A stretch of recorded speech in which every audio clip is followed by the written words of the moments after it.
النهاردة هنشرح مع بعض تمرينة الفيس بول كيبل. التمرين ده بيشتغل على عضلات البوستيريور دلتويد والروتيتور كاف.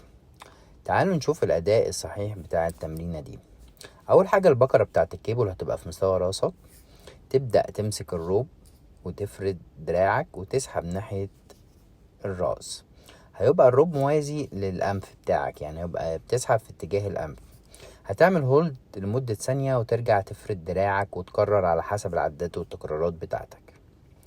طيب تعالوا نشوف التحليل الحركي بتاع التمرينة دي. هنا حركة طالعة الأول من مفصل الكتف اللي هو الشولدر جوينت، والحركة دي بنسميها horizontal abduction، زي ما قلنا قبل كده، اللي هي حركة إبعاد الذراع للخارج في مستوى أفقي مع دوران الكتف للخارج اللي هو الاكسترنال روتيشن. وطبعا عندك البوستيريور دلتويد هو اللي بيقوم الحركة الهوريزونتال ابدكشن دي اللي هي قلنا عليها مع الدوران الكتف للخارج.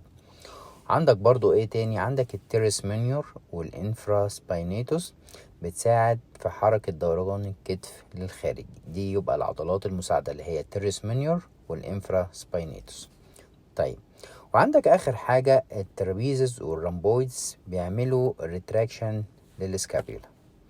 تابعنا عشان تعرف الأداء الصحيح والتشريح لكل تمرينة، واكتب لنا في الكومنتات ايه التمرينة اللي عايزنا نشرحها، واوعى طبعا تنسى الفولو والشير عشان الكل يستفاد ويتمرن صح.